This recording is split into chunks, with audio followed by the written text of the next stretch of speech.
Dia menamparku dan menyebutku wanita murahan karena telat menyajikan makan malam, tetapi dia tidak tahu, tamparan itu adalah sinyal bagiku untuk menyerahkan semua bukti kejahatannya, dan hanya dalam 1 jam, hidupnya yang mewah akan kubuat hancur total. Sebelum kita mulai lebih lanjut, yuk, tekan tombol suka, serta tombol subscribe agar tidak ketinggalan kisah menarik lainnya. Dan jangan lupa absen asal kota Bapak Ibu di kolom komentar. Semoga rezeki kita semua dilancarkan, kesehatan kita diberkahi, dan keluarga kita selalu harmonis dalam lindungannya. Amin. 4 tahun adalah waktu yang terlampau panjang untuk menelan ludah, menahan air mata, dan mematikan harga diri. Astri tahu betul hitungan itu. Sejak menikah dengan Bayu, hidupnya tak ubahnya seorang pelayan berbayar yang tak dihargai. Ia adalah lulusan terbaik di bidangnya, punya cita-cita setinggi langit, tapi semua itu dipaksa tunduk di bawah ketiak kesombongan Bayu dan Ibu Rina. Rumah besar itu seharusnya menjadi istana, tapi bagiku, ia lebih mirip penjara berlapis emas. Kekerasan verbal, penghinaan, dan tatapan merendahkan sudah menjadi sarapan, makan siang, dan makan malam bagiku. Ibu Rina tak pernah absen mencari celah untuk menyakitiku, sementara Bayu, suamiku itu adalah contoh sempurna anak emas yang egois dan pengecut. Di luar, ia direktur keuangan yang disegani. Di rumah, ia hanya laki-laki cengeng yang butuh validasi ibunya. Dan tentu saja, ada Clara, si rekan kerja yang diam-diam menjadi peredam stres Bayu di luar sana. Aku tahu semuanya. Aku bukan bodoh. Aku hanya memilih diam dan menunggu. Malam itu, jam dinding berdetak seolah mengejek kesabaranku. Aku baru saja pulang setelah menyelesaikan urusan yang sangat mendesak dan rahasia. Perutku terasa melilit karena tegang, tapi di kepalaku, semua terasa lapang. Aku melangkah pelan melewati pintu utama. Ruang makan terasa mencekam, bukan karena gelap, tapi karena aura kemarahan yang pekat. Bayu dan Ibu Rina sudah duduk di ujung meja. Wajah mereka masam, seolah aku telah melakukan kejahatan paling besar di dunia. Aku meletakkan tas tanganku di kursi dengan sangat hati-hati, berusaha agar bunyinya tak mengganggu ketenangan palsu itu. Di dalam tas itu, ada map hijau tebal, berisi semua kartu jokerku. Aku menuju dapur untuk mengambil makanan yang sudah aku siapkan sejak sore. Hanya tinggal menghangatkannya saja. Seharusnya aku sudah tahu, sekecil apapun usahaku, di mata mereka itu adalah kesalahan. Saat aku kembali dengan nampan berisi sup asparagus yang mengepul dan steak wagyu kesukaan mereka, Bayu langsung bangkit. Wajahnya merah padam. Urat lehernya menonjol, persis seperti yang selalu terjadi sebelum ia meledak. Ia menunjuk wajahku dengan jari telunjuk yang gemetar. Ekspresi jijik dan menghina tak tertahankan di matanya. Aku hanya diam, membiarkannya memulai pertunjukan. "Dari mana saja kau?" teriaknya. Suaranya menggema di ruang makan mewah itu. "Dasar wanita murahan. Keluargaku menunggu di sini 1 jam dan belum ada makanan dasar istri gak guna." Bayu tidak bertanya. Ia menuduh. Ia tidak peduli aku dari mana. Ia hanya peduli perutnya dan harga dirinya yang seolah runtuh karena harus menunggu makanan. Padahal, jika ia benar-benar lapar, dapur ada di sana. Tangan kanannya terangkat cepat. Aku tidak sempat menghindar. Sebuah tamparan keras mendarat di pipi kiriku. Kepalaku langsung tertoleh. Rasa panas dan perih menjalar cepat. Sensasi ini sudah tak asing lagi. Ini adalah pembayaran terakhir untuk 4 tahun kesabaran yang aku berikan. Aku mendongak perlahan. Tanganku menyentuh pipi yang mulai membiru. Air mata? Tidak. Air mata sudah kering sejak lama. Aku hanya merasakan satu hal. Kelegaan. Ya, aku lega. Drama ini akhirnya mencapai klimaksnya. Di samping Bayu, Ibu Rina hanya mendecih pelan, mengipasi dirinya dengan kipas tangan sambil bergumam tentang betapa tidak becusnya aku. Istri macam apa yang tidak bisa menghormati suami dan mertua? Katanya dengan nada mengejek yang selalu sukses membuatku ingin muntah. Aku menatap Bayu, tepat di matanya. Tatapanku kali ini berbeda. Tidak ada ketakutan, tidak ada permohonan maaf. Yang ada hanya pandangan dingin dan sedikit rasa geli. Mungkin Bayu terkejut dengan reaksiku. karena ia sempat terdiam sesaat. Di tengah keheningan yang singkat itu, aku merasakan sesuatu yang lucu. Coba bayangkan, direktur keuangan sebuah perusahaan besar, seorang pria yang katanya cerdas, tapi marah-marah hingga menampar istrinya hanya karena menunggu steak selama 60 menit. Bukankah itu konyol? Aku hampir tertawa. Aku harus menahan tawa itu, karena senyumku yang aneh bisa merusak timing drama yang akan segera terjadi. Aku tidak menjawab satupun hinaan mereka. Aku hanya berdiri tegak, membiarkan Bayu terus mengumpat tentang betapa tidak bergunanya aku sebagai istri, sebagai perempuan, dan sebagai manusia di matanya. Aku hanya memutar pandanganku ke arah jam dinding. Jarum jam terus berdetak. Waktu terus berjalan, dan hitung mundur menuju pertunjukan utama hanya tinggal 1 jam lagi. Bayu tidak tahu, 60 menit itu bukan hanya waktu yang ia habiskan untuk menunggu makanan, tapi waktu yang ia beli untuk dirinya sendiri menuju kehancuran total. Sambil menahan perih di pipi, aku memasang senyum tipis, senyum yang benar-benar tulus karena aku tahu, sebentar lagi aku akan bebas.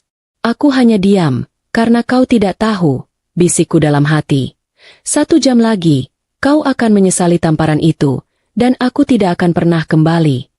Aku berbalik badan, mengabaikan teriakan Bayu yang memanggilku untuk kembali ke meja makan. Langkahku mantap menuju kamar, tidak ada keraguan sedikit pun. Di kamar, aku mengambil koper kecil yang sudah kusiapkan sejak seminggu lalu.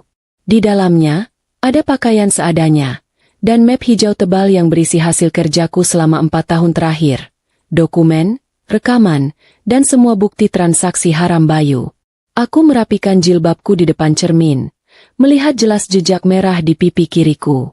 Aku menyentuh bekas tamparan itu, bukan dengan rasa sedih, melainkan dengan rasa syukur. Terima kasih, Bayu, gumamku. Ini adalah tiket terakhirku menuju kebebasan.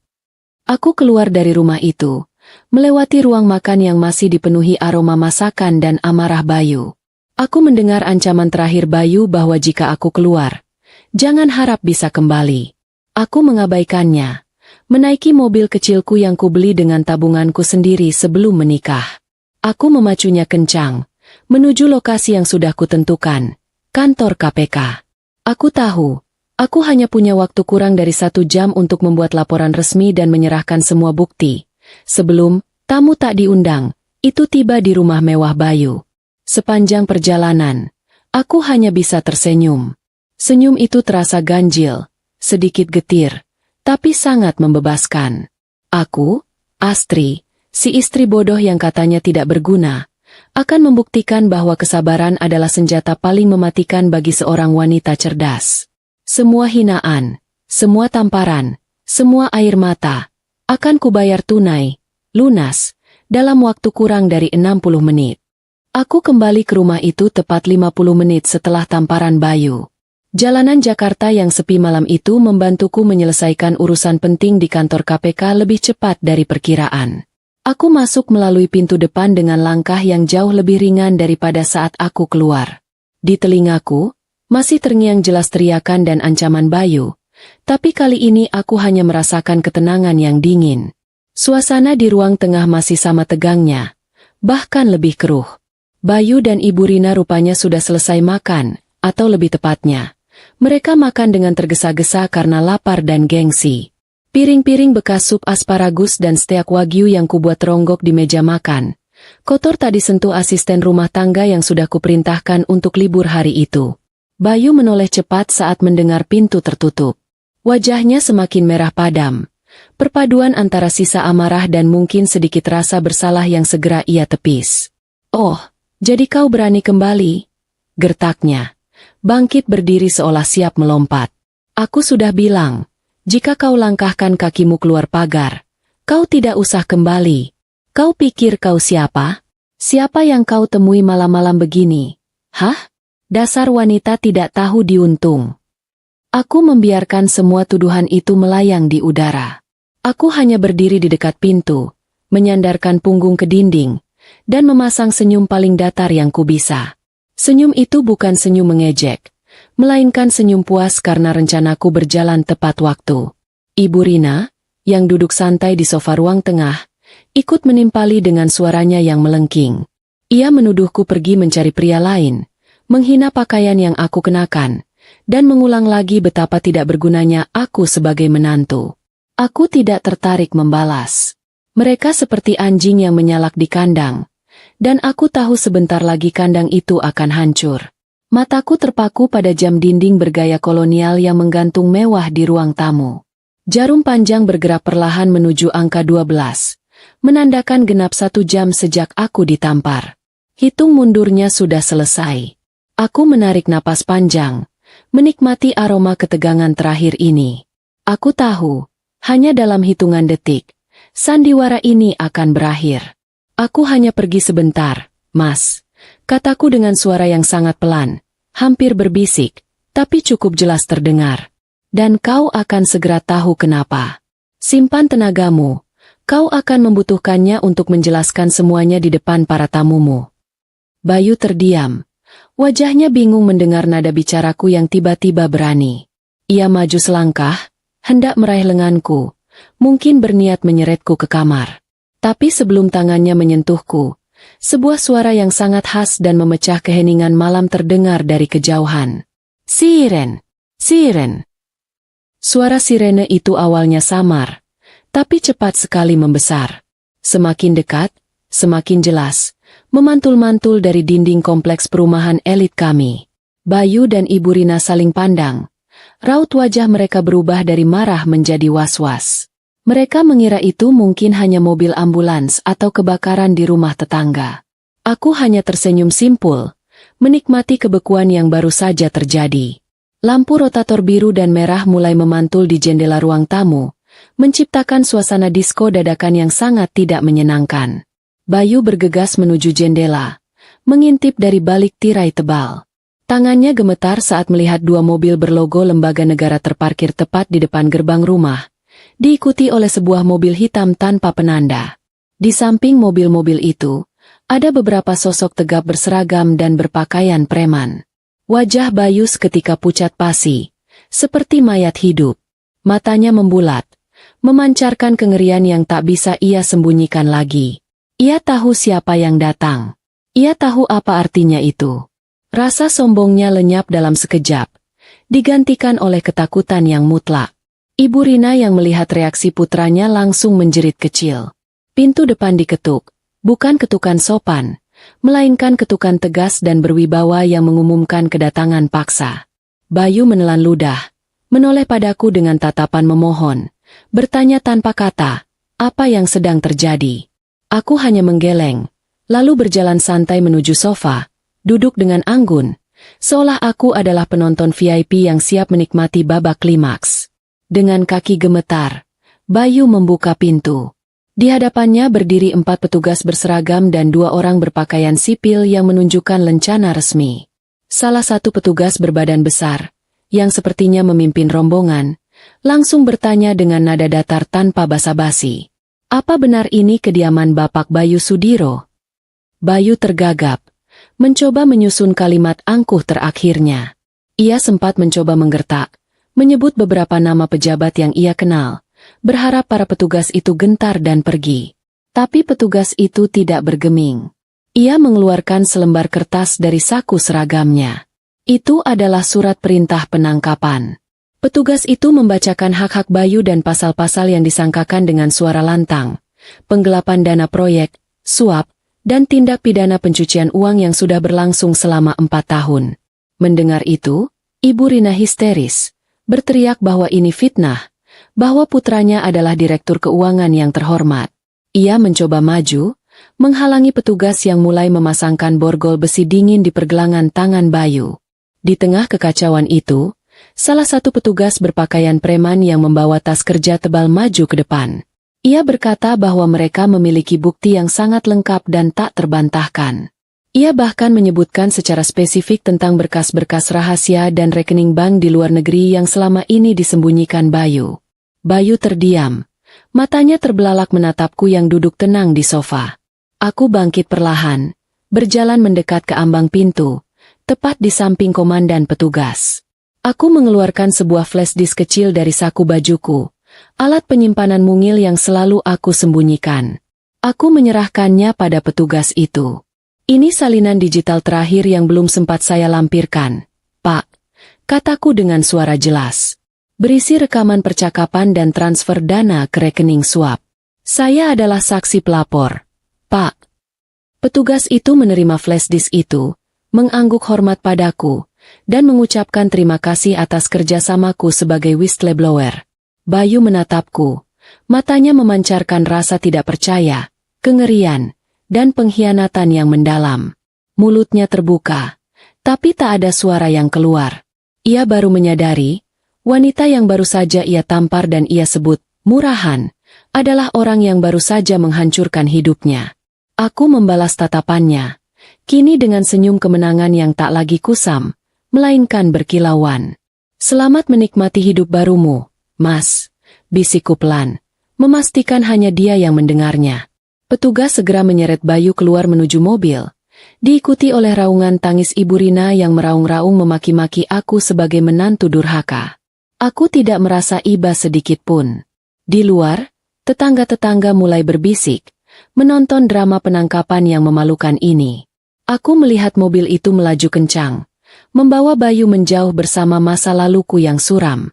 Hening kembali menyelimuti rumah itu, tapi kali ini, keheningan itu adalah kebebasanku.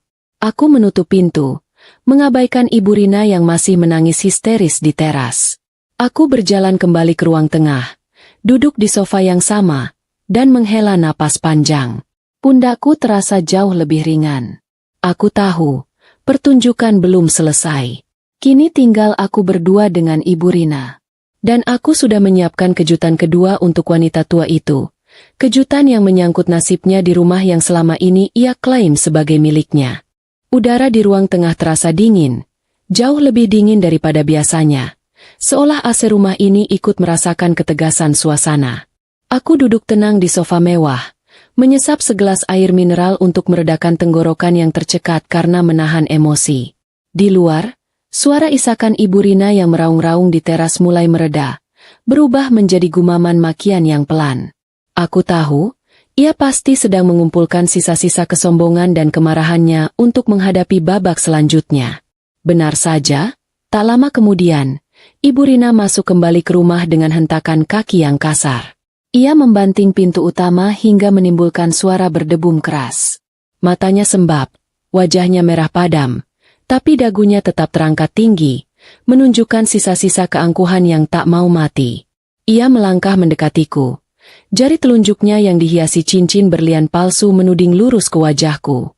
"Kau, istri durhaka!" teriaknya dengan suara serak yang melengking.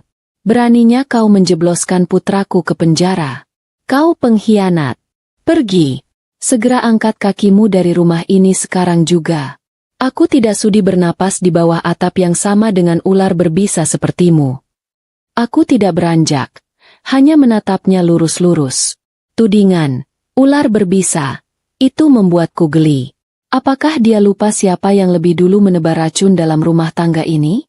Aku membiarkannya menghabiskan stok kata-kata kasarnya, menikmati jeda sebelum aku melancarkan serangan balasan yang tenang namun mematikan. "Rumah ini milik putraku," lanjutnya, suaranya naik 1 oktav. "Semua isinya adalah keringat Bayu. Kau tidak punya hak sedikit pun berada di sini. Ambil kopermu yang kecil itu dan enyah. Kalau tidak, akan kupanggil satpam untuk menyeretmu keluar." Aku meletakkan gelas di meja kaca, menimbulkan bunyi klik yang tajam dan menarik perhatiannya. Ibu Rina, yang selama 4 tahun meremehkanku sebagai wanita bodoh yang hanya tahu urusan dapur, jelas tidak siap dengan ketenanganku yang tiba-tiba. Aku berdiri perlahan, merapikan lipatan gamisku, dan memberinya tatapan yang penuh makna. "Nanti dulu, Bu," kataku dengan nada sangat rendah, seperti sedang mengajari anak kecil. "Apa Ibu yakin, 100% yakin, kalau rumah ini milik Bayu?" Pertanyaanku terdengar bodoh dan retoris di telinga Ibu Rina. Tentu saja ia yakin. Bayulah yang membeli, Bayulah yang tinggal, dan Bayulah anak kesayangannya. Ia mengejekku dengan dengusan yang panjang, menanyakan apakah aku sudah gila karena syok. Aku hanya menggeleng. Aku berjalan santai menuju sebuah meja konsol kecil di sudut ruangan. Aku membuka laci paling atas, mengambil sebuah map dokumen berwarna coklat tebal, dan kembali. Aku tidak menyerahkannya, melainkan melemparkannya pelan ke atas meja kaca di antara kami. Map itu mendarat dengan bunyi plak yang mengagetkan Ibu Rina. Jika Ibu masih bisa melihat jelas tanpa kacamata, silakan buka dan baca sendiri, kataku. Ibu Rina menyambar map itu dengan tangan gemetar. Marah bercampur penasaran. Ia membuka map itu kasar. Matanya menyusuri baris demi baris tulisan di sertifikat tanah dan bangunan tersebut. Butuh waktu beberapa detik. Dan kemudian, napasnya tercekat. Ekspresinya langsung berubah dari marah menjadi kaget. Dan perlahan, menjadi pucat pasi. Di kolom kepemilikan hak, tercetak jelas namaku, Astri Widya Ningrum. Tidak ada nama Bayu. Satu huruf pun tidak ada. Ibu Rina membaca ulang berkali-kali, seolah berharap nama putranya akan muncul tiba-tiba. Nil. Aku duduk kembali, menyilangkan kaki dengan anggun, dan mulai menjelaskan skema permainan Bayu. Aku menceritakan bahwa 4 tahun lalu, Bayu membeli rumah ini saat ia sedang diawasi ketat oleh auditor internal perusahaan karena kecurigaan awal kasus korupsi.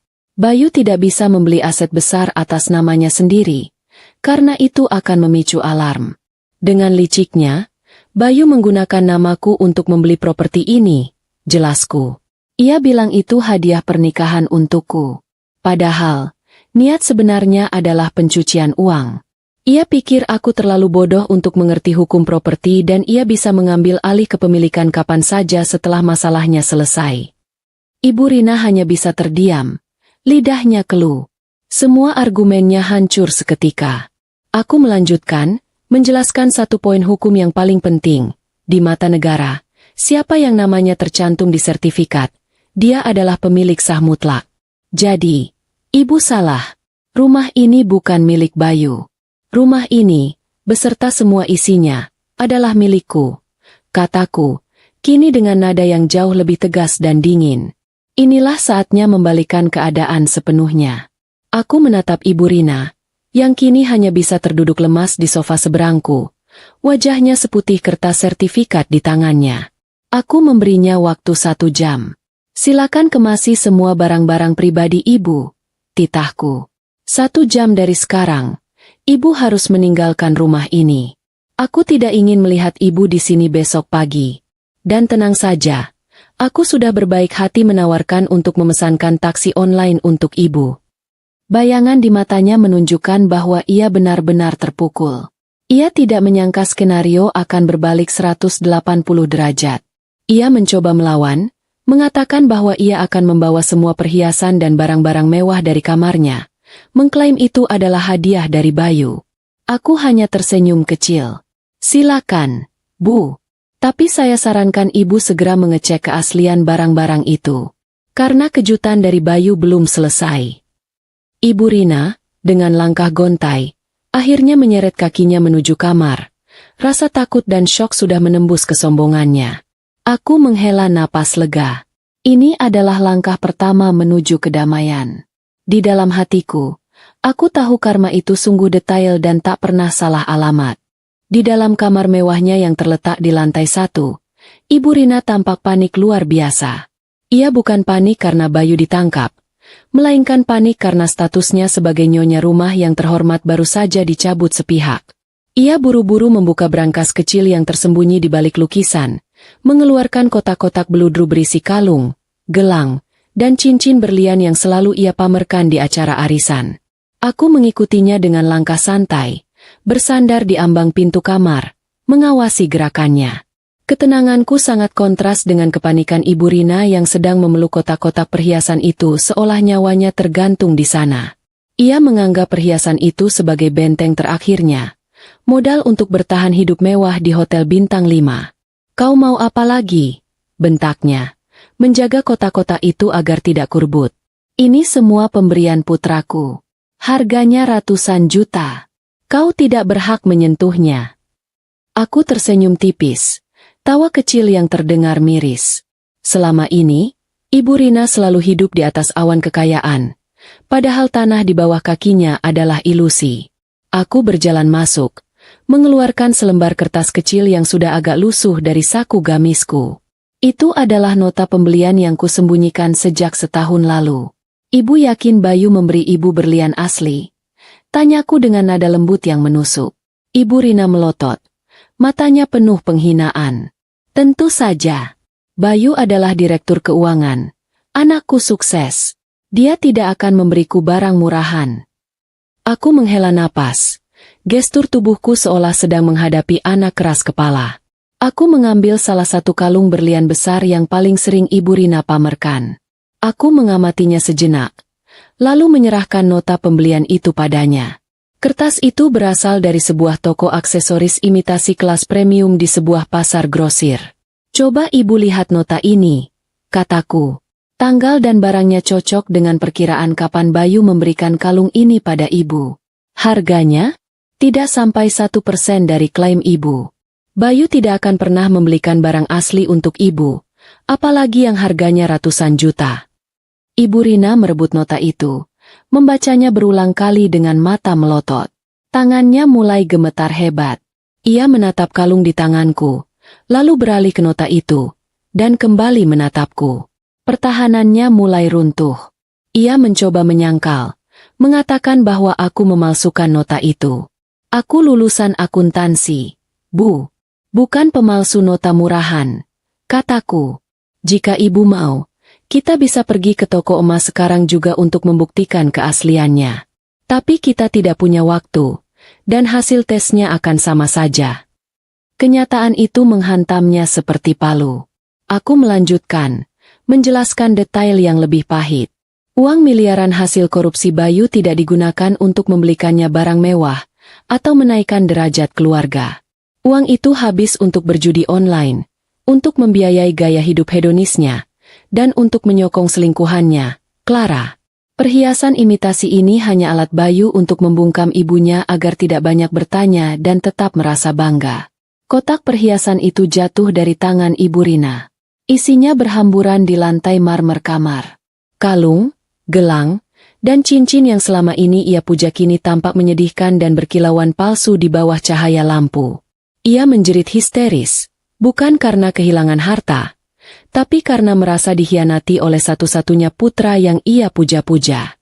Anak durhaka, raungnya, memunguti perhiasan palsu itu dan melemparkannya ke dinding. Ia menyadari bahwa selama ini ia telah dijadikan badut, topeng penutup kejahatan Bayu, dan dipermalukan di depan teman-temannya dengan berlian imitasi. Aku tidak merasa kasihan, hanya merasa keadilan itu begitu rapi. Aku melihat jam di dinding kamar.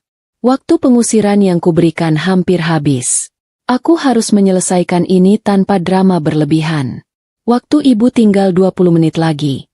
Aku mengingatkannya dengan suara datar. Jika Ibu belum keluar, aku akan meminta satpam untuk membantu memindahkan barang-barang Ibu ke trotoar. Setelah ini, semua barang milik Ibu yang tersisa akan aku sumbangkan ke panti asuhan. Ancaman terakhir itu berhasil. Ibu Rina, dengan langkah gontai dan air mata yang terus mengalir, mulai memasukkan baju-bajunya ke dalam koper besar dengan asal-asalan.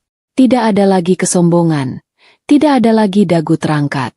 Yang tersisa hanyalah seorang wanita tua yang tertipu, terusir, dan menyadari bahwa ia kini tidak memiliki apa-apa selain pakaian lusuh dan kenangan palsu. Aku menunggunya di ruang tamu, memastikan Ibu Rina keluar dari pagar rumah. Tepat saat jam menunjukkan batas waktu, Ibu Rina menyeret koper besarnya keluar dari gerbang, berdiri sendirian di pinggir jalanan yang sepi. Aku mengunci pintu pagar, membalikkan kunci terakhir itu. Aku melihat Bayu sudah pergi, dan kini, Ibu Rina pun sudah pergi. Aku kembali masuk, mematikan lampu ruang tamu, dan menuju dapur. Aku membersihkan piring kotor yang ditinggalkan mereka, mencuci bekas-bekas sup yang katanya keasinan. Dan untuk pertama kalinya dalam 4 tahun, aku merasakan kedamaian absolut di rumah itu. Malam itu, aku tidur nyenyak, tanpa rasa takut akan teriakan atau tamparan yang mengganggu. Di dalam sel tahanan kantor polisi, waktu bergerak lambat dan menyakitkan, berbeda total dengan ritme jam tangan mewah yang dulu melingkari pergelangan Bayu. Ruangan itu sempit, pengap, dan berbau pesing. Bayu meringkuk di sudut, Tubuhnya yang dulu terawat rapi kini diselimuti keringat dan kekusutan. Selama berjam-jam, ia hanya bisa menatap lantai semen dingin, mencoba mencerna kehancuran yang menimpanya dalam waktu kurang dari 1 jam. Ia bukan lagi direktur keuangan yang angkuh, melainkan hanya narapidana baru yang ketakutan. 3 penghuni sel lainnya, yang berbadan besar dan bertato, memandangnya dengan tatapan lapar dan menilai. Pakaian mahal Bayu yang kusut adalah tanda bahwa ada domba gemuk yang tersesat ke kandang mereka. Bayu berusaha menjauh, berharap keberadaannya tidak disadari. Kepalanya berdengung, bukan karena bising, melainkan karena isolasi yang mencekik. Sejak tiba, Bayu terus berteriak meminta haknya untuk menelepon pengacara. Setelah berulang kali membuat keributan, seorang petugas akhirnya datang dan memberinya waktu singkat untuk menggunakan telepon. Bayu buru-buru menghubungi Pak Dimas, pengacara pribadinya yang selama ini mengurus semua dokumen ilegalnya. Jawaban di ujung telepon membuat darah Bayu membeku, lebih dingin dari lantai sel. Pak Dimas dengan nada formal dan dingin mengatakan bahwa ia tidak bisa lagi mewakili Bayu. Perusahaan tempat Bayu bekerja telah resmi memecatnya dan mengajukan gugatan balik. Karena Pak Dimas dikontrak oleh perusahaan, ia kini berada di pihak lawan. Bayu dicampakkan begitu saja, tanpa peringatan. Bayu mencoba menghubungi teman-teman bisnisnya, para pengusaha dan pejabat yang sering ia traktir di restoran bintang 5. Satu persatu, nomor-nomor itu ia hubungi dengan tangan gemetar. Ada yang tidak aktif, ada yang menolak panggilan, dan yang paling menyakitkan, ada satu rekan yang mengangkat hanya untuk berkata, "Jangan hubungi aku lagi, aku tidak mau terseret masalahmu," sebelum memutuskan sambungan secara sepihak. Saat gagang telepon ditarik kembali oleh petugas, Bayu menatapnya dengan pandangan kosong. Istana pasir yang ia bangun selama ini, yang ia yakini kokoh karena uang, ternyata runtuh dalam hitungan menit. Teman-teman yang ia banggakan, jaringan sosial yang ia pamerkan, semuanya hanyalah parasit yang kabur begitu inangnya terancam. Malam itu adalah malam terpanjang dan terburuk dalam hidup Bayu. Setiap kali ia mencoba memejamkan mata, bayangan wajah Astri yang tersenyum sinis saat menyerahkan flash disk di depan polisi muncul menghantuinya. Bagaimana bisa wanita yang selama ini ia anggap bodoh dan penurut itu merencanakan kudeta yang begitu rapi dan mematikan?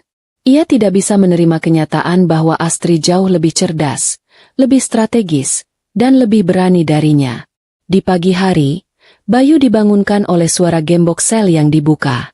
Ia berharap itu adalah ibunya, atau mungkin pengacara baru yang melihat peluang. Namun, ketika ia digiring ke ruang kunjungan, sosok yang duduk di balik meja pembatas kaca itu adalah satu-satunya orang yang paling tidak ingin ia lihat, sekaligus orang yang kini memegang kunci takdirnya, Astri. Astri duduk di sana, terlihat sangat segar dan rapi, kontras dengan dirinya yang bermata panda dan rambut acak-acakan. Bayu langsung menyambar gagang telepon interkom. Amarahnya meluap bersama rasa putus asa. Ia mulai mengancam Astri, bersumpah akan membuat hidup Astri menderita begitu ia keluar dari sini. Ia menuntut Astri untuk mencabut laporan itu sekarang juga. Astri mendengarkan ocehan dan ancamannya tanpa ekspresi, seolah mendengarkan siaran radio yang membosankan. Setelah Bayu kehabisan napas, Astri mengangkat sebuah map biru dan menempelkan selembar kertas ke kaca. Itu adalah surat gugatan cerai. "Pengacaraku sudah mendaftarkan gugatan ini pagi-pagi sekali," kata Astri melalui interkom, suaranya jernih dan stabil. "Aku menuntut cerai dengan alasan KDRT berat, penelantaran ekonomi, dan menuntut seluruh aset yang tersisa sebagai ganti rugi atas penderitaan fisik dan mentalku selama 4 tahun. Bayu tertawa sumbang, tawa meremehkan yang terdengar putus asa. "Kau tidak akan bisa membuktikan KDRT itu. Kau tidak punya visum, tidak ada saksi selain ibuku yang pasti akan membelaku." Tantangan itu adalah kesalahan terbesar Bayu. Astri mengeluarkan sebuah tablet dari tasnya. Ia menyalakan layar dan memutar sebuah video, menghadapkan layarnya ke kaca pembatas. Mata Bayu terbelalak horor. Itu adalah rekaman kejadian semalam di ruang makan. Ia membanting sendok, berteriak, dan menampar Astri. Kualitas videonya jernih, suaranya jelas. Aku memasang kamera tersembunyi di setiap sudut rumah sejak setahun yang lalu. Mas, jelas Astri dengan nada dingin. Semua perlakuan kasarmu, semua hinaan ibumu, semuanya terekam dengan sempurna dan tersimpan aman di server cloud yang tidak bisa kau sentuh. Ini bukan hanya untuk sidang cerai, tapi juga untuk pasal penganiayaan tambahanmu. Bayu menjatuhkan gagang telepon interkom itu. Hancur lebur. Dunia yang ia bangun, kekuasaan yang ia yakini, semuanya runtuh di hadapan bukti visual yang dikumpulkan oleh wanita yang selama ini ia injak-injak. Ia menatap Astri. Pandangan horornya kini dipenuhi penyesalan yang terlambat. Astri membereskan barang-barangnya, bersiap pergi. Ia mendekatkan wajahnya ke kaca, mengucapkan kalimat terakhir yang memaku Bayu di kursinya. Selamat menikmati hidup barumu, Mas. Jangan tunggu aku, karena aku tidak akan pernah kembali. Astri berbalik dan pergi, meninggalkan Bayu yang terduduk lemas, sendirian dalam keheningan yang mencekam. Ia menyadari bahwa ia telah kehilangan segalanya. Harta, jabatan, ibu, istri, dan masa depannya. Semuanya karena kebodohan dan keangkuhannya sendiri. Matahari pagi belum sepenuhnya meninggi ketika Ibu Rina berdiri di pinggir jalan raya, menyadari betapa kejamnya dunia tanpa uang dan status. Ia menyeret koper besar, yang kini terasa berat bukan karena isinya melainkan karena beban rasa malu dan keputusasaan. Semalam suntuk ia habiskan di bangku taman yang dingin setelah diusir oleh Astri, dan kini, ia harus mencari perlindungan ke satu-satunya tempat yang ia pikir akan menerimanya, rumah anak perempuannya, Vina. Ibu Rina terus meyakinkan dirinya sendiri bahwa ini hanya kemalangan sementara. Ia percaya, sebagai ibu kandung, ia pasti akan disambut dengan tangan terbuka. Vina, anak perempuannya yang lain, tinggal di kawasan pinggiran kota yang sederhana. Dengan sisa uang tunai yang ada di dompetnya, Ibu Rina naik taksi daring, memaksakan diri tampil seanggun mungkin meski bajunya sudah kusut dan wajahnya pucat. Ketika tiba di depan rumah Vina, yang pagarnya terlihat berkarat dan catnya mengelupas, harga diri Ibu Rina langsung menciut.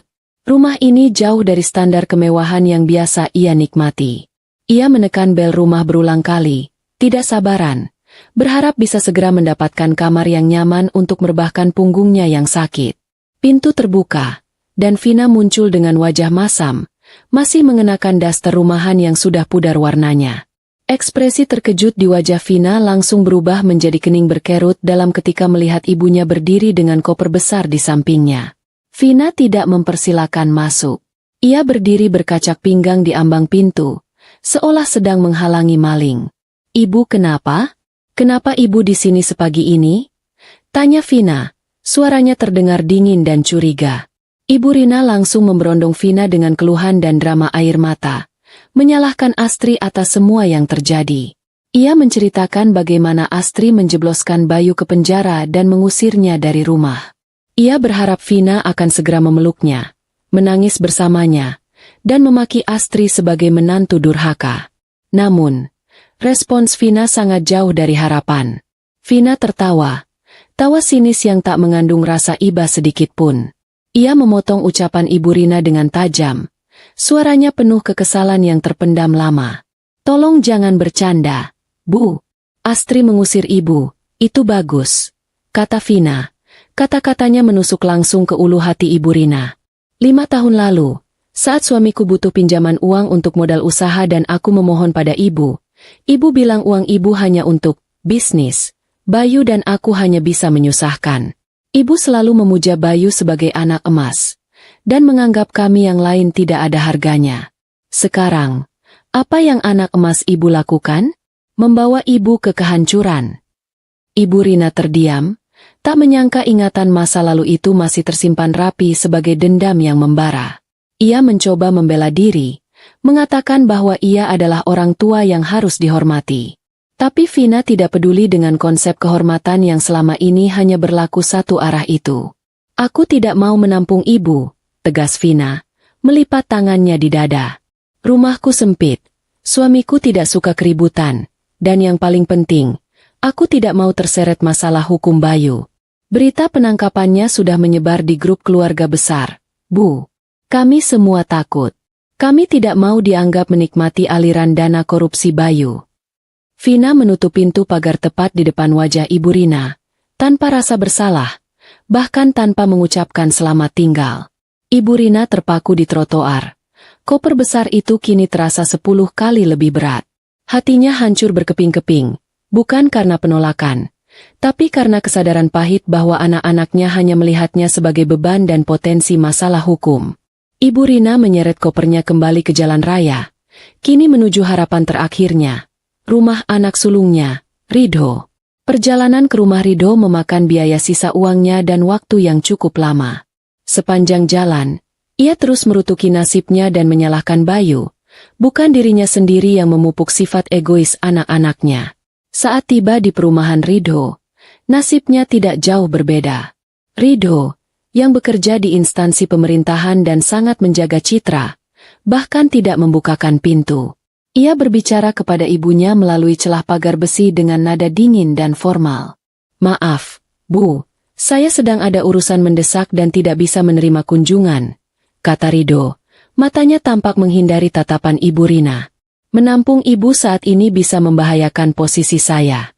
Berita Bayu sudah viral. Saya tidak mau kantor saya berpikir saya terlibat dalam kasus korupsi." Ibu Rina memohon, mencoba memainkan kartu kasih sayang ibu. Ia menceritakan bahwa ia tidak punya uang, tidak punya tempat tinggal, dan badannya sakit. Ridho terdiam sejenak, lalu mengeluarkan selembar uang pecahan besar melalui celah pagar. "Ini, Bu, uang ini cukup untuk ibu menyewa kamar kos bulanan. Jangan hubungi saya dulu sampai kasus ini selesai dan suasananya mereda. Saya akan menjenguk nanti." Ridho berbicara seolah memberi sedekah kepada pengemis, bukan kepada ibunya sendiri. Uang di tangan Ibu Rina terasa panas, sebuah penghinaan yang tak tertahankan dari darah dagingnya sendiri. Ia menyadari, di mata anak-anaknya, ia sudah tidak lagi berharga. Nilainya hanya sebatas uang receh yang bisa dihindari demi menjaga citra dan kekayaan mereka sendiri. Hari semakin siang, dan panas matahari mulai menyengat kulit Ibu Rina yang biasa terlindung AC dan mobil mewah. Ia duduk di bangku taman kota yang kotor. Perutnya keroncongan karena ia belum makan nasi sejak semalam. Ia menghitung uang yang diberikan Ridho. Jumlahnya sangat terbatas, hanya cukup untuk sewa kamar kos murah di daerah perkampungan kumuh selama sebulan. Ia menyeret kopernya lagi. Kakinya mulai melepuh karena sepatu hak tingginya tidak cocok untuk berjalan jauh. Dengan langkah gontai, ia mulai menyusuri ganggang sempit yang becek dan berbau tidak sedap. Kesombongan yang tersisa sedikit demi sedikit terkikis oleh realitas kemiskinan. Setelah berputar-putar mencari, ia akhirnya menemukan sebuah kamar petak kosong di ujung gang buntu. Kondisinya sangat memprihatinkan. Dindingnya lembab, catnya mengelupas, lantainya hanya semen kasar, dan kamar mandinya di luar, berbagi dengan penghuni lain. Pemilik kontrakan, seorang wanita paruh baya dengan tatapan curiga, meminta bayaran di muka. Ibu Rina menyerahkan uangnya dengan tangan gemetar. Ia masuk ke kamar sempit itu, meletakkan kopernya, dan bau apek langsung menusuk hidungnya. Tidak ada AC, tidak ada kasur empuk. Hanya tikar tipis yang ditinggalkan penyewa sebelumnya. Ia ambruk di lantai, menangis tanpa suara. Malam pertama di tempat itu adalah neraka yang nyata baginya. Suara bising tetangga, tangisan bayi, dan suara musik keras membuatnya tidak bisa tidur. Nyamuk-nyamuk mulai menyerang kulitnya yang biasa terawat. Ia mencoba memejamkan mata, tapi bayangan kamar mewahnya di rumah Astri, yang dulu selalu wangi dan tenang, terus menghantuinya. Ia teringat bagaimana Astri selalu membawakan teh hangat setiap pagi. Penyesalan merayap masuk, bukan karena ia menyesal telah jahat pada Astri, tapi karena ia menyesal telah kehilangan kenyamanan yang diberikan Astri. Perutnya perih karena belum makan nasi, hanya mengganjal dengan roti murah. Ia kini benar-benar sendirian, terperangkap dalam kemiskinan yang dulu selalu ia hina. Beberapa hari berlalu, dan uang simpanannya menipis cepat. Ibu Rina sadar ia harus bekerja untuk makan. Ia mencoba melamar pekerjaan sebagai pencuci piring di sebuah warung makan sederhana. Dengan menekan egonya dalam-dalam, ia mendatangi pemilik warung. Namun, nasib berkata lain. Saat pemilik warung melihat wajahnya, ia langsung mengenali Ibu Rina, wajah yang sempat muncul sekilas di berita televisi sebagai ibu histeris pembela koruptor. Pemilik warung itu menolaknya mentah-mentah, mengatakan bahwa ia tidak mau warungnya sial karena mempekerjakan keluarga maling. Penolakan itu terjadi berulang kali. Ibu Rina berjalan pulang ke kontrakannya dengan langkah seret. Air matanya menetes membasahi pipi yang kini mulai keriput dan kusam. Ia telah jatuh ke titik terendah. Ia sudah tidak punya apa-apa. Hari penentuan itu akhirnya tiba, ditandai dengan langit mendung yang seolah meratapi kehancuran. Gedung pengadilan negeri dipadati awak media. Kasus korupsi dan suap Bayu telah menjadi sorotan nasional, mencerminkan kebusukan moral yang harus diadili. Aku datang lebih awal, diantar oleh Dimas, pengacaraku yang kompeten dan tenang. Aku duduk di kursi saksi dengan penampilan yang memancarkan aura profesional dan percaya diri. Aku mengenakan setelan blazer biru tua yang elegan, menampilkan sosok wanita yang jauh berbeda dari istri tertindas yang dulu dikenal Bayu. Aku tidak menoleh sedikit pun ke arahnya. Fokusku lurus ke depan, ke meja majelis hakim. Bayu memasuki ruang sidang dengan tangan terborgol. Penampilannya sangat menyedihkan. Tubuhnya kurus kering. Wajahnya tirus dengan lingkaran hitam di bawah mata, dan rambutnya yang dulu selalu rapi kini tumbuh berantakan. Ia tampak seperti orang sakit yang rapuh, jauh dari citra direktur keuangan yang angkuh. Di matanya, aku melihat ketakutan murni, bukan lagi kesombongan. Saat giliranku memberikan kesaksian, ruang sidang mendadak senyap. Aku memaparkan kesaksianku dengan tenang, runtut, dan didukung data yang akurat. Aku menjelaskan bagaimana Bayu memalsukan tanda tangan direktur utama, bagaimana ia membuat perusahaan cangkang untuk mengalirkan dana, dan bagaimana ia menggunakan uang perusahaan untuk memuaskan gaya hidup pribadinya.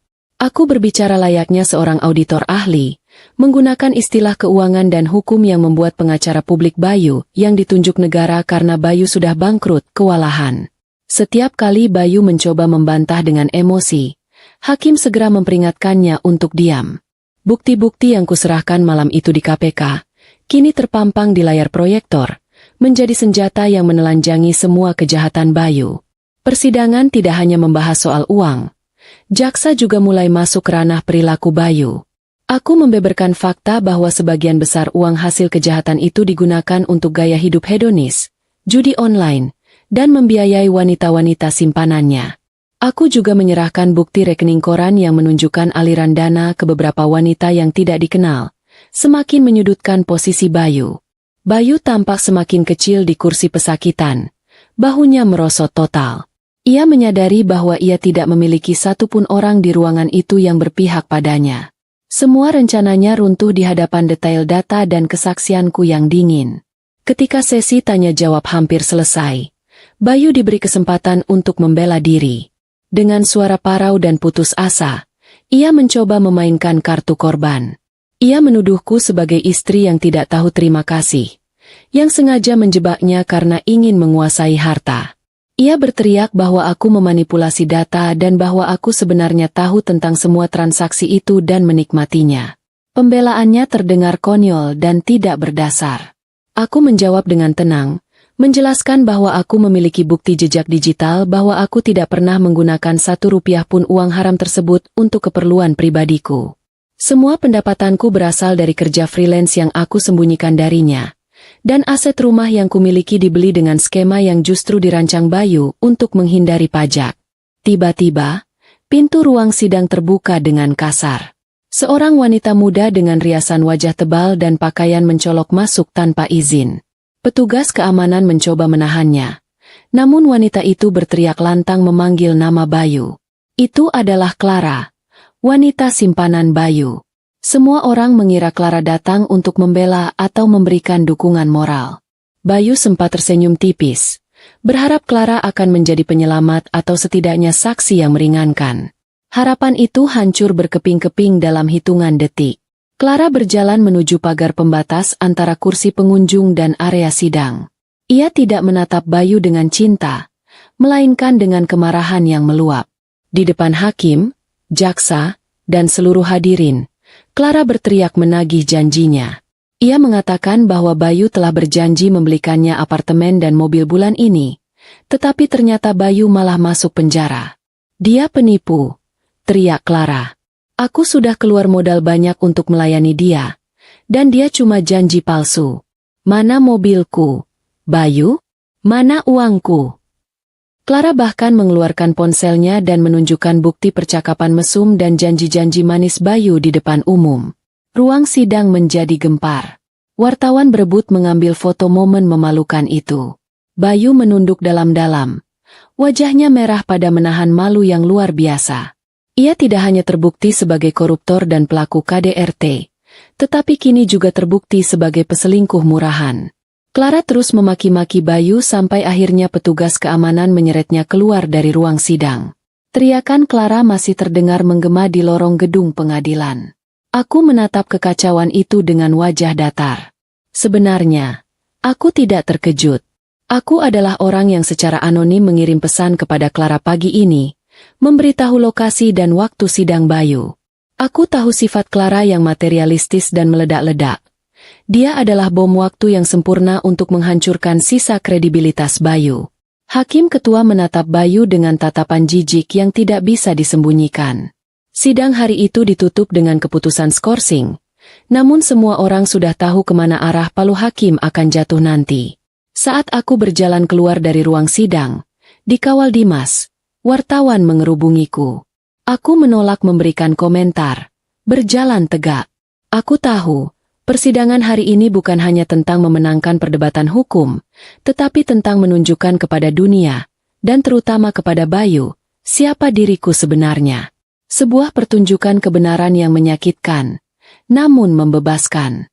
Aku menatap Bayu sekali lagi sebelum pintu ruang sidang tertutup. Ia terlihat sangat kecil, kesepian, dan hancur. Aku tahu, sejak saat itu, keadilan tidak akan meninggalkannya sedetik pun. Di sebuah kamar kontrakan yang sempit dan pengap, Ibu Rina terbaring lemah di atas tikar tipis. Sudah hampir sebulan ia hidup dalam keputusasaan dan penyesalan. Tubuhnya menggigil hebat, bukan karena suhu dingin, melainkan karena demam tinggi yang tak kunjung reda. Batu kering yang menyakitkan terus menyiksa tenggorokannya. Di sekitarnya, tidak ada apa-apa, hanya botol air mineral kosong dan sisa bungkus roti basi. Ia mencoba bangkit untuk mengambil air dari keran di luar kamar, namun kakinya terlalu lemah. Ibu Rina jatuh kembali ke lantai, mengerang kesakitan saat pinggulnya menghantam semen kasar.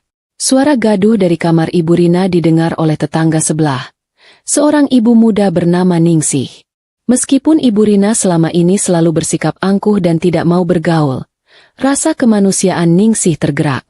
Ningsih dan beberapa warga lain mendobrak pintu kayu kamar Ibu Rina yang rapuh. Pemandangan yang mereka temukan sungguh menyedihkan. Wanita tua yang dulu selalu membanggakan kekayaan putranya kini tergeletak tak berdaya. Wajahnya pucat pasi, dan matanya cekung. Warga segera bergotong royong membawanya ke rumah sakit umum daerah terdekat menggunakan angkutan umum seadanya. Sesampainya di instalasi gawat darurat, Ibu Rina ditempatkan di bangsal kelas 3 yang penuh sesak. Bau obat-obatan bercampur dengan bau keringat pasien lain membuatnya mual. Seorang perawat datang memeriksa kondisinya dan meminta data penanggung jawab keluarga. Dengan suara parau dan tangan gemetar, Ibu Rina menyebutkan nomor telepon anak-anaknya, Ridho dan Vina. Perawat itu mencoba menghubungi Ridho dan Vina. Telepon Ridho tersambung. Namun begitu perawat menjelaskan bahwa ibunya masuk rumah sakit dan membutuhkan biaya pengobatan segera, Ridho langsung memutus sambungan telepon dengan alasan sedang rapat penting. Perawat mencoba menelepon kembali, namun nomor itu sudah diblokir. Harapan beralih ke Vina. Vina menjawab dengan nada ketus, mengatakan ia tidak punya uang, usahanya sedang sepi, dan menyuruh pihak rumah sakit meminta biaya kepada Bayu di penjara. Ibu Rina, yang mendengar percakapan itu dari kejauhan, merasa hatinya hancur berkeping-keping. Air mata menetes dari sudut matanya, bukan karena sakit fisik, melainkan karena rasa sakit akibat pengkhianatan dari darah dagingnya sendiri. Anak-anak yang ia besarkan dengan memanjakan mereka, anak-anak yang ia bela mati-matian, kini membuangnya seperti sampah. Dalam keputusasaan, pihak administrasi rumah sakit menemukan satu nomor kontak darurat lama yang tersimpan di dompet usang Ibu Rina. Itu adalah kartu nama Astri. Perawat itu ragu sejenak, namun karena kondisi Ibu Rina semakin kritis, ia menghubungi nomor tersebut. Tidak seperti anak-anak kandungnya, Astri mengangkat telepon pada dering kedua. Suaranya tenang dan sopan. Setelah mendengar penjelasan perawat, Astri hanya mengatakan akan datang untuk melihat situasi, bukan sebagai keluarga, tetapi atas dasar kemanusiaan. 1 jam kemudian, Astri tiba di rumah sakit. Penampilannya sangat kontras dengan lingkungan bangsal kelas 3 yang suram. Ia mengenakan busana kerja yang rapi, wajahnya segar, dan langkahnya mantap. Ia berjalan menuju ranjang Ibu Rina. Ketika Astri berdiri di samping ranjang, Ibu Rina membuka matanya perlahan. Melihat Astri, secercah harapan muncul di mata Ibu Rina. Ia mengira Astri datang untuk menjemputnya pulang, untuk merawatnya kembali seperti dulu. Tangan keriput Ibu Rina mencoba meraih tangan Astri. Bibirnya bergerak memohon ampun dengan suara lirih. "Nak, Astri, maafkan Ibu. Ibu janji akan jadi mertua yang baik. Tolong, bawa Ibu keluar dari tempat ini," pintanya. Air mata mengalir deras. Astri tidak menepis tangan itu, namun ia juga tidak menggenggamnya. Ia menatap Ibu Rina dengan tatapan datar, tanpa kebencian, namun juga tanpa kehangatan. Astri berbicara dengan nada rendah. "Saya sudah melunasi seluruh biaya perawatan Ibu untuk hari ini sampai 3 hari ke depan," kata Astri, "termasuk obat-obatan dan biaya rawat inap." Mendengar itu, Ibu Rina menangis lega, mengira itu adalah tanda bahwa Astri masih peduli. Namun, kalimat Astri selanjutnya menghapus senyum itu seketika. "Ini adalah bantuan terakhir yang saya berikan," tegas Astri. "Saya melakukan ini bukan karena saya masih menganggap Ibu sebagai mertua, melainkan sebagai sedekah kepada orang yang membutuhkan. Setelah 3 hari, pihak dinas sosial akan mengambil alih perawatan Ibu, karena tidak ada keluarga yang mau mengurus Ibu." Ibu Rina terbelalak kaget, menggelengkan kepalanya kuat-kuat, memohon agar jangan diserahkan ke panti sosial. Ia berteriak, ia ingin pulang ke rumah Astri. Astri mengeluarkan ponselnya dan memperdengarkan rekaman suara percakapan telepon antara pihak rumah sakit dengan Ridho dan Vina tadi. Suara Ridho yang dingin dan suara Vina yang kasar terdengar jelas. "Anak-anak kandung Ibu sendiri yang menolak merawat Ibu," kata Astri pelan. "Mereka takut keluar uang, takut repot. Inilah hasil didikan Ibu selama ini. Mengajarkan anak-anak Ibu untuk mencintai uang di atas segalanya. Sekarang, saat uang itu tidak ada, cinta itu pun hilang." Astri merapikan tasnya dan bersiap pergi. Ibu Rina menangis meraung, mencoba bangun untuk menahan Astri, namun tubuhnya terlalu lemah. Ia berteriak memanggil nama Astri, mengatakan bahwa ia menyesal, bahwa ia salah menilai Astri selama ini. Astri berhenti sejenak di ambang pintu tirai bangsal. Ia menoleh sedikit, menatap wanita tua yang kesepian itu untuk terakhir kalinya. "Penyesalan selalu datang terlambat, Bu," kata Astri. Suaranya kini kembali dingin dan tegas. "Dan karma tidak pernah salah alamat. Gunakan sisa hidup Ibu untuk bertaubat." Setelah itu, Astri berjalan pergi. Langkah kakinya terdengar tegas menjauh di lorong rumah sakit, meninggalkan Ibu Rina yang terus menangis dalam penyesalan yang mendalam. Ibu Rina benar-benar sendirian, menyadari bahwa di mata anak-anaknya, ia sudah tidak lagi memiliki nilai. Astri telah memberikan keadilan terakhir, bukan dengan kebencian, melainkan dengan kemanusiaan yang terukur. Di dalam lembaga pemasyarakatan yang terletak jauh di luar kota, Bayu terus membusuk dalam kesendirian. Hari-hari yang ia lalui terasa seperti siksaan tanpa akhir. Status sosialnya telah lenyap, dan kini ia hanya seorang pesakitan yang menunggu hari penentuan takdir. Bayu tidak tahu, Ibu Rina telah jatuh sakit dan ditinggalkan anak-anaknya. Ia hanya tahu bahwa dunia di luar sana terus bergerak tanpanya. Hari penentuan vonis itu akhirnya tiba. Langit di atas gedung pengadilan tampak suram, mencerminkan masa depan Bayu yang kelam. Ruang sidang utama penuh sesak, lebih padat daripada sebelumnya. Semua mata tertuju pada kursi terdakwa. Bayu duduk dengan kepala tertunduk dalam. Tubuhnya kini benar-benar habis. Ia tampak seperti bayangan dirinya yang dulu. Tidak ada lagi sisa-sisa kesombongan. Hanya ketakutan murni akan palu hakim yang akan segera diketuk. Ia memejamkan mata rapat-rapat. Mencoba mengabaikan tatapan mata Astri yang ia tahu duduk tenang di sisi lain ruangan. Aku duduk di barisan depan bersama Dimas, pengacaraku. Aku mengenakan setelan blazer yang sederhana namun berwibawa. Aku tidak merasakan dendam, hanya rasa lega yang mendalam. Hari ini bukan hanya tentang vonis pidana korupsi Bayu, tetapi juga pembacaan keputusan pengadilan agama mengenai gugatan cerai dan pembagian harta Gonogini. Hakim Ketua, seorang pria parubaya yang berwajah tegas, mulai membacakan putusannya. Suaranya berat dan bergema melalui pengeras suara, mengisi setiap sudut ruangan dengan ketegangan. Hakim membacakan satu persatu fakta persidangan yang telah terbukti sah dan meyakinkan. Bayu terbukti melakukan tindak pidana korupsi secara berlanjut, penggelapan dana perusahaan, pemalsuan dokumen, dan pencucian uang. Hakim juga membacakan pertimbangan yang memberatkan. Bayu tidak menunjukkan rasa penyesalan yang tulus, ia memberikan keterangan yang berbelit-belit, dan yang paling utama, ia terbukti menggunakan uang hasil kejahatan untuk gaya hidup hedonis dan perjudian, yang sangat melukai rasa keadilan masyarakat. Poin tentang KDRT juga disinggung, menunjukkan karakter buruk terdakwa. Keringat dingin mengucur deras di pelipis Bayu. Jantungnya berdegup kencang. Ia menahan napas saat hakim sampai pada bagian amar putusan. Mengadili, suara hakim meninggi. Menyatakan terdakwa Bayu Sudiro terbukti secara sah dan meyakinkan bersalah melakukan tindak pidana korupsi. Menjatuhkan pidana kepada terdakwa dengan pidana penjara selama 15 tahun. Angka itu menghantam Bayu seperti palu godam tepat di ulu hati. 15 tahun. Separuh hidup produktifnya akan habis membusuk di dalam penjara. Ia menghitung cepat di kepalanya.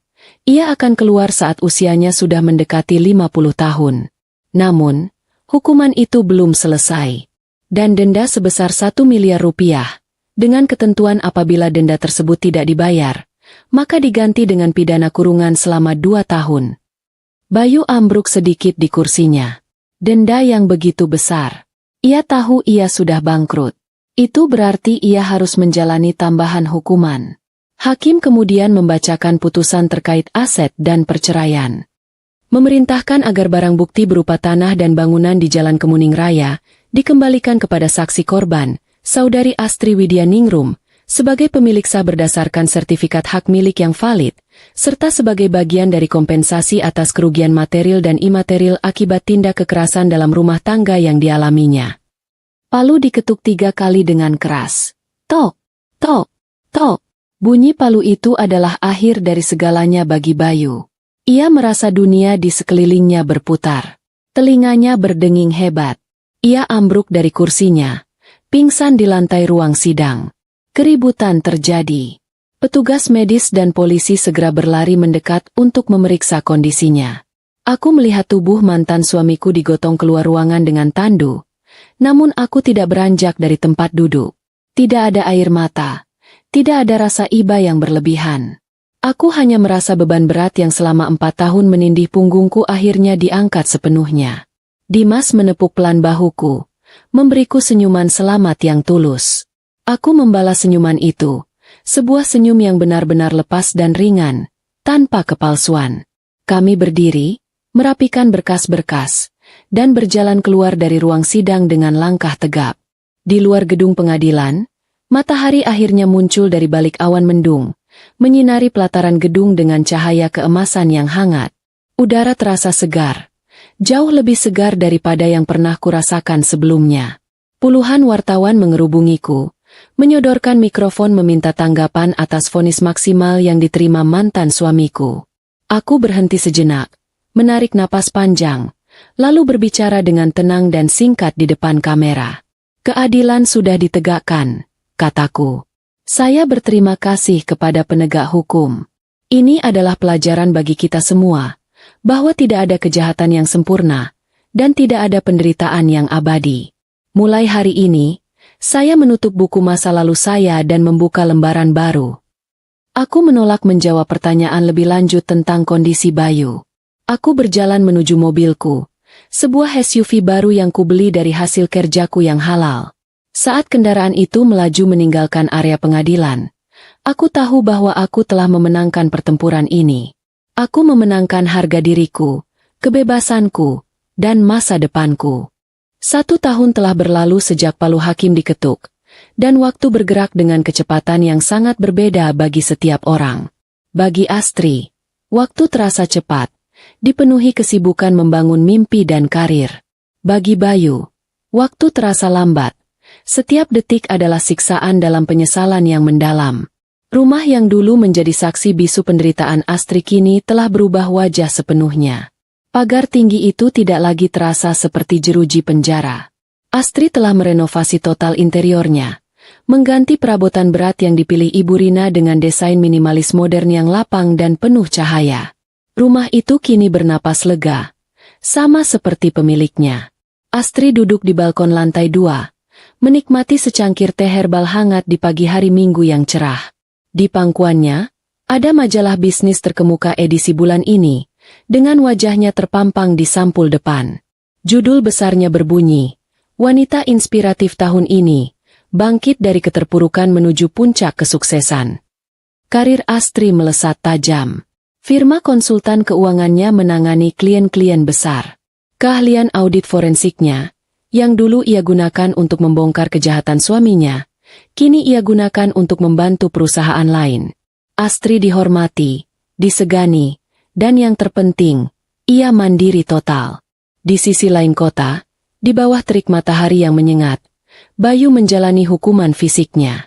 Ia bekerja membersihkan rumput liar di halaman penjara, sebuah pekerjaan kasar yang dulu tak pernah ia sentuh. Tubuhnya kurus, kulitnya terbakar matahari. Ia kini hanyalah laki-laki pendiam yang sering melamun. Jiwanya telah sepenuhnya dipatahkan oleh kehidupan penjara.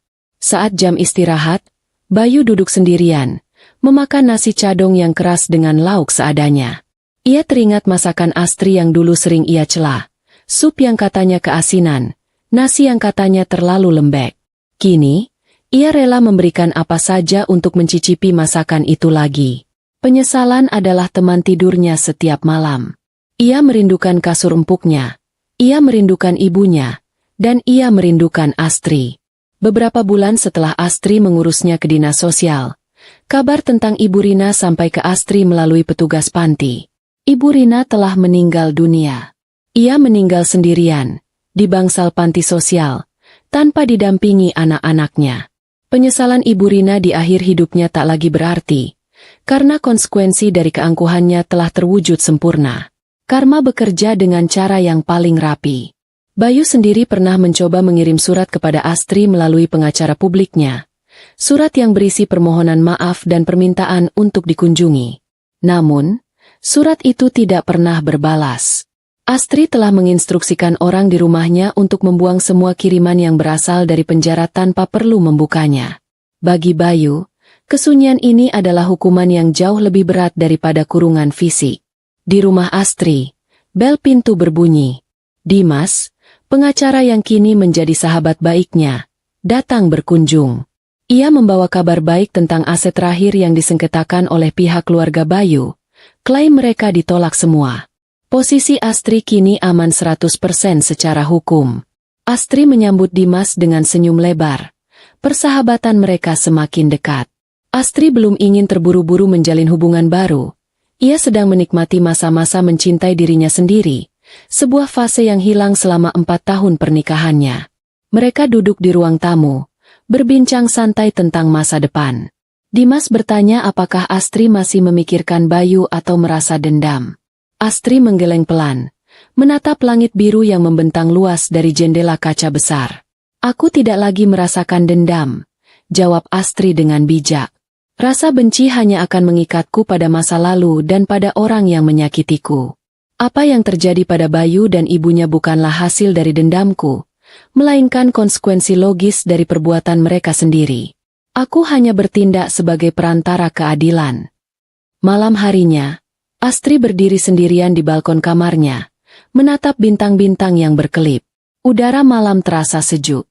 Ia menarik napas dalam-dalam, mengisi paru-parunya dengan rasa syukur. Ia teringat malam itu, setahun yang lalu, saat ia keluar dari rumah dengan pipi lebam dan hati yang hancur untuk melapor ke polisi. Saat itu ia merasa dunianya berakhir. Ternyata, itu adalah awal dari dunia barunya. Astrid tersenyum tulus. Ia menyadari bahwa kebahagiaan yang sebenarnya bukanlah tentang memiliki suami kaya atau status sosial tinggi, melainkan memiliki kedamaian hati, harga diri yang tegak, dan kebebasan untuk menentukan jalan hidup sendiri tanpa rasa takut. Astrid menutup pintu balkon, menutup tirai, dan mematikan lampu. Kegelapan masa lalu sudah benar-benar ia tinggalkan di belakang. Di dalam kamarnya yang nyaman dan hangat, ia bersiap untuk tidur nyenyak, siap menyambut esok hari yang menjanjikan harapan baru. Kisah penderitaannya telah berakhir, dan kisah kesuksesannya baru saja dimulai. Astrid telah memenangkan kebebasan sejatinya.